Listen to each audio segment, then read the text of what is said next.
I took my first shower in a bathtub for dogs. My first shower in America was in a bathtub for dogs. What if everything fans thought they knew about Dog Whisperer was only part of the story?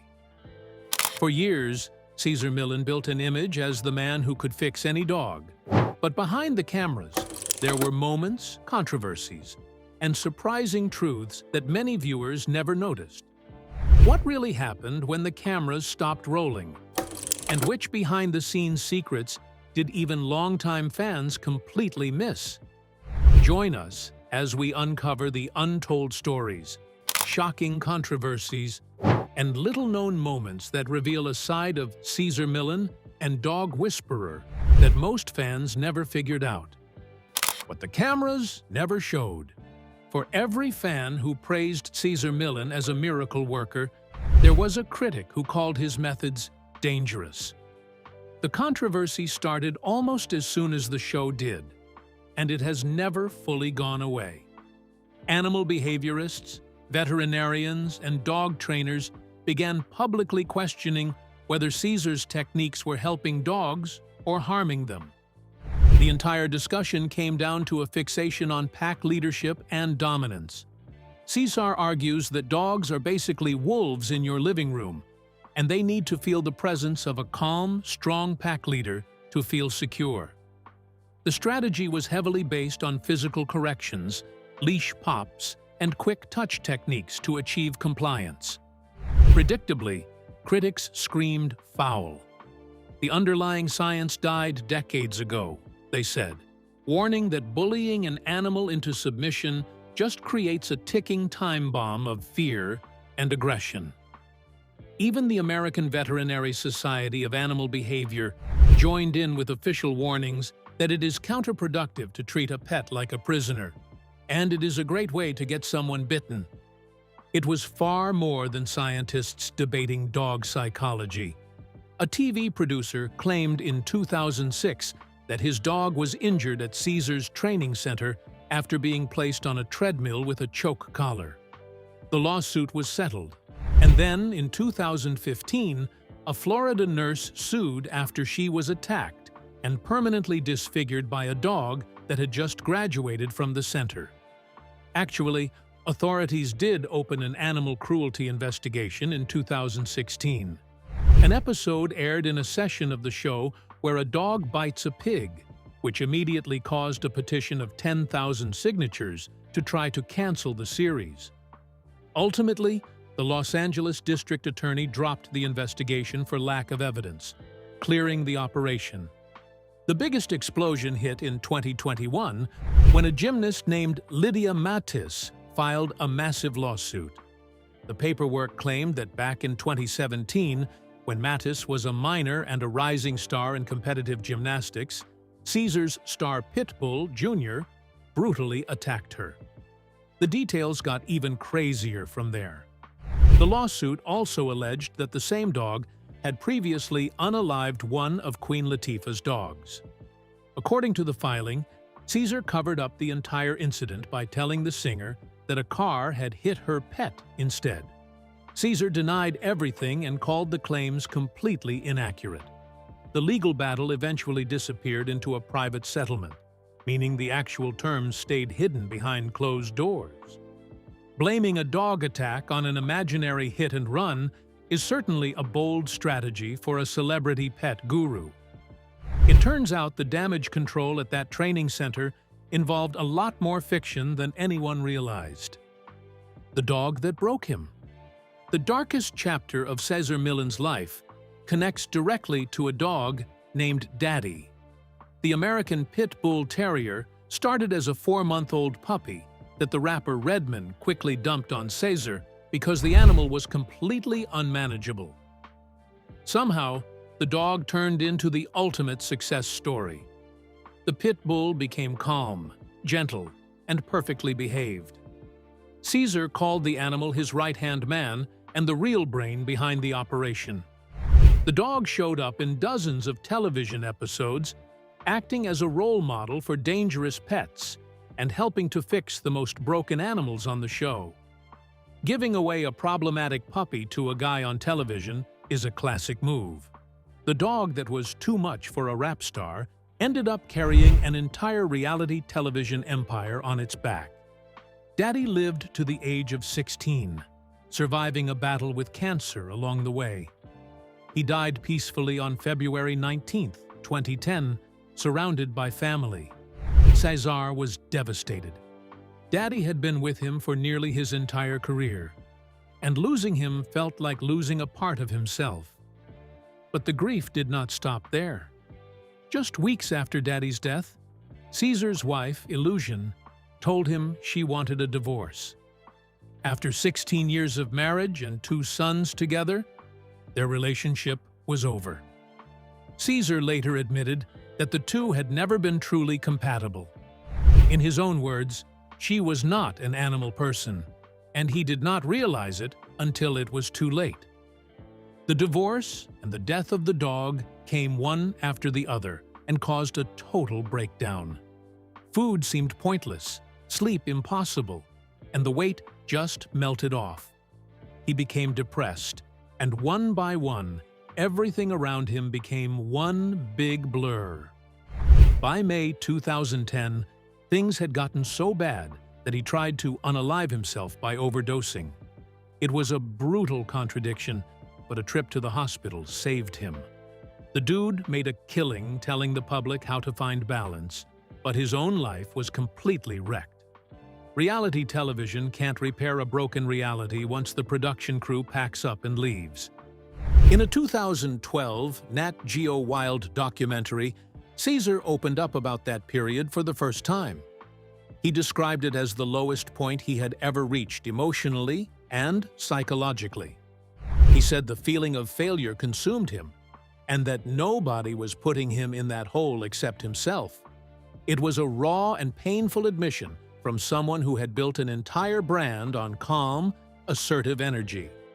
But just when fans thought the dog whisperer story was over, Cesar did something nobody expected. The comeback nobody expected. After surviving his lowest moment, Cesar Millan made a decision. He was not going to recover through medication or therapy in the traditional sense. He was going to heal himself the same way he healed dogs, through exercise, discipline, and purpose. He threw himself back into his work. He walked for hours every day.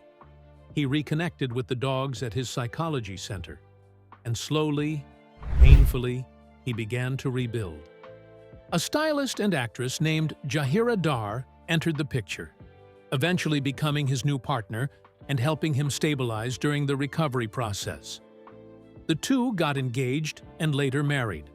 Around the same time, he patched things up with his sons, Andre and Calvin, and brought them into the family business.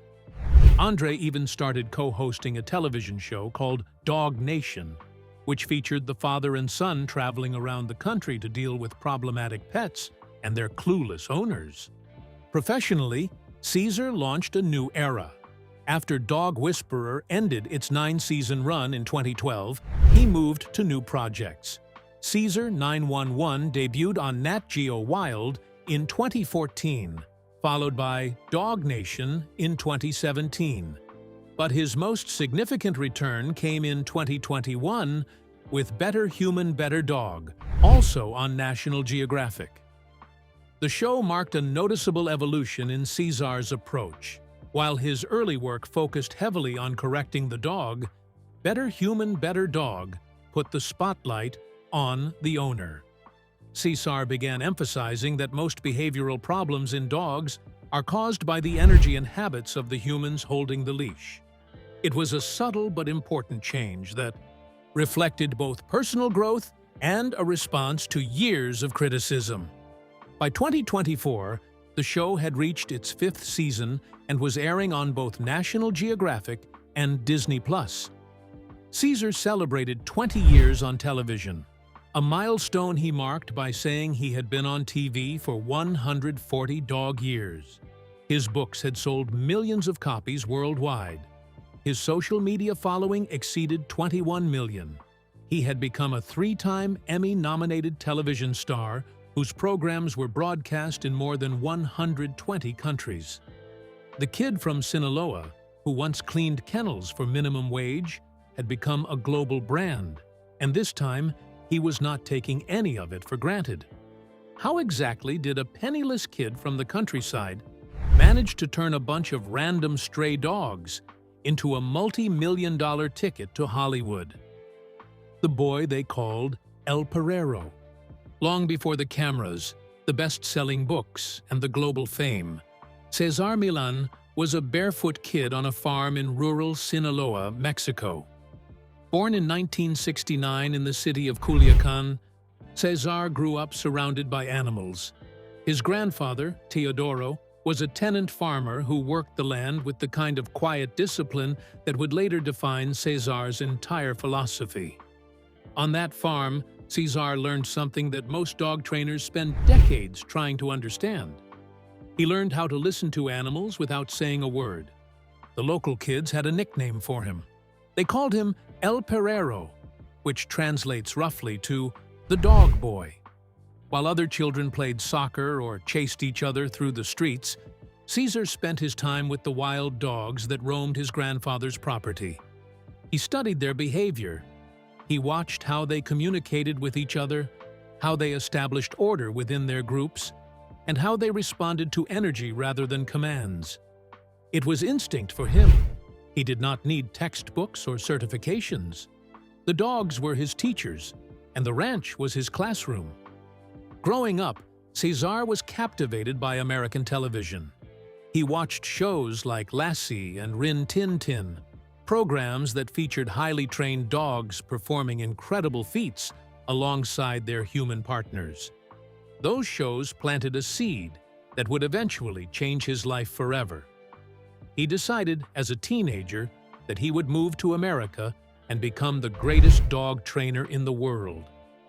It was a bold dream for a poor kid from a farming village in Mexico. There was no money for college. There was no clear path forward. But Cesar had something that money could not buy. He had an unshakable belief that his gift with animals was real and that the world needed to see it. His family thought he was dreaming too big. His friends thought he was crazy. Nobody in the village believed that a poor farmer's grandson could make it in America. But the dogs on the ranch never doubted him.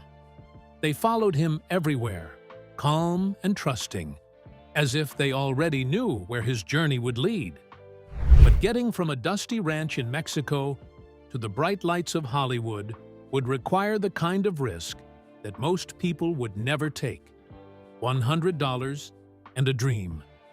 In December 1990, a 21-year-old Cesar Millan stood at the Mexican border with nothing but $100 in his pocket and a dream that felt impossibly far away. He did not speak English. He did not have a visa. He did not have a plan beyond getting across and finding work with dogs. What he did have was desperation, courage, and the kind of faith that defies logic. The journey was tough. In a straightforward interview on Jada Pinkett Smith's Red Table Talk in 2018, Cesar shared what it was really like at the border. He talked about smugglers, called coyotes, who take advantage of people trying to cross. He mentioned the real dangers on the Mexican side, where people can be sold or hurt for their organs. He was honest about what he faced. He also revealed something surprising to many fans. He said there were times he let the Border Patrol catch him on purpose because American officers provided food for detainees, while Mexican police did not. It was a way for him to eat while saving his $100. Eventually, Cesar met a stranger who offered to get him across the border for exactly $100. It felt like a sign. He trusted the man, handed over his money, and made it across. The stranger even gave him back $20 for a cab ride to San Diego. From there, Cesar made his way to Los Angeles. He slept on the streets for weeks. He called every dog kennel in the phone book, asking for work. His first job was cleaning cages at a dog grooming store. The pay was terrible. The conditions were rough. But Cesar was exactly where he wanted to be. he was with the dogs. Clients at the grooming shop began to notice something remarkable. Their nervous, aggressive, or anxious dogs suddenly became calm and relaxed whenever Cesar was around. This prompted them to ask if he could train their pets, and word of his unique talent spread quickly throughout the community. What made his approach so fascinating was that he didn't rely on treats or any of the traditional tools that professional trainers typically used. But it was a chance encounter with one of Hollywood's most powerful families that would turn a struggling immigrant into a household name. The celebrity connection that changed everything. Cesar Millan's big break did not come from a talent agent or a television executive. It came from a friendship that started in the most unlikely of places. Shortly after arriving in Los Angeles, Cesar befriended an actress named Jada Pinkett Smith. At the time, Jada was dating Will Smith, and both of them were passionate dog lovers. They had Rottweilers that were giving them behavioral problems, and someone recommended the quiet Mexican guy who seemed to have a magical touch with difficult dogs. Cesar worked with Jada's dogs, and he saw results quickly. The couple was so impressed, they began to recommend him to their famous friends. But Jada did something even more important than getting the word out. When Cesar told her he dreamed of having a TV show about dogs, she gave him some blunt and life-changing advice. She told him he'd have to learn English first. The following day, one of Jada's friends showed up at Cesar's South Central Los Angeles apartment and announced she was his new English teacher. Jada, who paid for a full year of tutoring, Cesar eventually opened the Dog Psychology Center in South Los Angeles, a 2-acre facility specializing in large breed dogs with severe behavioral issues. His reputation continued to grow through word of mouth and celebrity endorsements. Then, in 2002, the Los Angeles Times ran a profile on him. The article caught the attention of television producers, and within 2 years, Dog Whisperer with Cesar Millan premiered on the National Geographic Channel. The show was not an instant hit. For the first season, it aired in a half-hour format outside of prime time, with almost no promotional support from the network. But audiences found it through word of mouth, the same way Cesar had built his client base. By season 2, the show had been expanded to 1 hour and moved to a prime-time slot. It eventually aired in more than 80 countries worldwide. The illegal immigrant who had come to this country with $100 in his pocket was now one of the most recognizable faces on TV. All over, fans made his motto their own. He said he rehabbed dogs and he trained people. But the question that continues to follow Cesar Millan is whether his legacy will be defined by his remarkable comeback or by the controversies that refuse to fade. The legacy fans still debate. In 2025, a strange thing happened. Viral videos began circulating across YouTube, TikTok, and Facebook, claiming that Cesar Millan had been sentenced to life in prison. The videos featured dramatic titles and alarming thumbnails. Millions of people watched them. The claims were entirely false. There was no arrest, no conviction, and no criminal charges of any kind. Cesar was actively posting on his social media accounts and making public appearances during the exact period when the hoax was spreading. The fabricated story was debunked by multiple outlets, but it highlighted something important about Cesar's place in popular culture. He remains one of the most polarizing figures in the animal world. The debate over his methods has not disappeared. Modern dog training has largely moved toward positive reinforcement techniques, and many certified animal behaviorists continue to warn against the dominance-based approach that made Cesar famous. Cesar himself has reportedly adjusted his methods over the years, placing more emphasis on owner psychology and less on physical corrections. His 2026 approach appears more nuanced than the techniques that first made him a lightning rod for criticism. But for every expert who calls his methods outdated, thousands of dog owners credit him with saving their pets and their families. In March 2025, Cesar launched the Pack Leadership Community, a live virtual coaching membership that allows fans to connect with him one-on-one in weekly sessions. He also worked on a new line of pet products by Cesar Millan called Trust, Respect, Love. Now, 56 years of age, he shows no signs of slowing down. He still runs his 43-acre dog psychology center in Santa Clarita, California, and has hinted at new technological advances in dog training. There are always rumors of a full Dog Whisperer reboot, but Cesar seems happy with the Better Human, Better Dog branding, which is more reflective of where he is now. The story of Cesar Millan is not a simple one. It is a story about an immigrant who chased a dream against impossible odds. It is a story about a man who conquered fame but was nearly destroyed by grief. It is a story about a philosophy that inspired millions while infuriating experts.